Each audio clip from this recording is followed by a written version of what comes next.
নমস্কার বন্ধুরা, আপনারা সবাই দেখছেন সরকারি সংবাদ ইউটিউব চ্যানেল।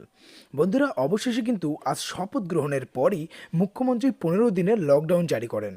হ্যাঁ বন্ধুরা, যেমনটা আমরা কিছুদিন ধরেই শুনে আসছিলাম যে নতুন সরকার গঠনের পরে কিন্তু কড়া লকডাউন জারি করা হবে, আর এবারে কিন্তু তাই ঘটল।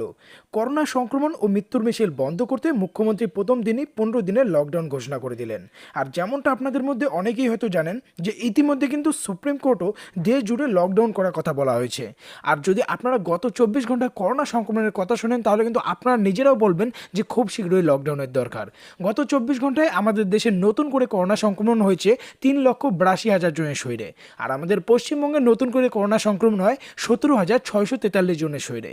তো যার জন্যই কিন্তু মুখ্যমন্ত্রী পদে আসার পর মমতা বন্দ্যোপাধ্যায় আবারও 15 দিনের লকডাউনের কথা বলেন। তো এখানে দেখুন হেডলাইনে পরিষ্কার করেই বলা হয়েছে যে আজকে নবান্নে উচ্চ পর্যায়ের বৈঠক করলেন মুখ্যমন্ত্রী মমতা বন্দ্যোপাধ্যায়। অবশেষে বাংলায় 15 দিনের লকডাউন জারি হতে চলেছে। দিল্লির মতো পরিস্থিতি এখন বাংলায়।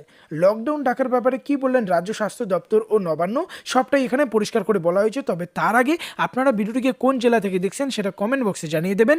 এরই সাথে এই ধরনের দরকারি আর গুরুত্বপূর্ণ খবর যদি প্রতিদিন জানতে চান তাহলে কিন্তু সবার প্রথমেই এই ভিডিওটিকে একটি লাইক করে দেবেন। এরই সঙ্গে লাল রঙের সাবস্ক্রাইব বাটনে ক্লিক করে বেল নোটিফিকেশনটা অল করে দেবেন। তো এখানে দেখুন প্রথমেই বলা হয় যে করোনা সংক্রমণ মোকাবিলায় সাপ্তাহিক লকডাউন, আংশিক লকডাউন বা রাত্রিকালীন কারফিউ জারি করে কোনো কাজ হবে না।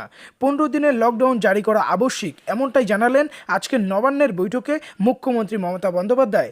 এরই সঙ্গে দেখুন নিচে পরিষ্কার করে বলা হয়েছে যে এখন কোনো রাজ্যে 10 দিন, আবার কোনো রাজ্যে 7 দিনের লকডাউন ডাকা হয়েছে। এমনকি কোনো কোনো রাজ্যে 144 ধারার নাইট কারফিউ ডাকা হয়েছে। পরিসংখ্যান বলছে অন্যান্য রাজ্যের তুলনায় পশ্চিমবঙ্গের অবস্থা খুবই ভয়াবহ ও বেগতিক।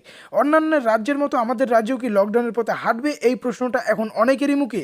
তো এরই সঙ্গে দেখুন পরিষ্কার করে নিচে বলা হয় যে 15 দিনের দীর্ঘমেয়াদী পূর্ণ লকডাউন জারি করার আগে মানুষের জীবিকা এবং অত্যাবশ্যকীয় পণ্য ও পরিষেবার বিষয়টি নিশ্চিত করা প্রয়োজন বলেও জানিয়েছেন মুখ্যমন্ত্রী মমতা বন্দ্যোপাধ্যায়। নবান্ন সূত্র থেকে জানা যায় করোনা সংক্রমণের চেন ভাঙতে বাংলার দীর্ঘমেয়াদী লকডাউন ডাকা হবে। বাংলার পরিস্থিতি যেহেতু খুবই ভয়ঙ্কর ও বেগতিক, তাই নবান্ন 15 দিনের লকডাউনের পথে হাঁটবে, এমনটাই জানালেন রাজ্যের মুখ্য সচিব আলাপন বন্দ্যোপাধ্যায়।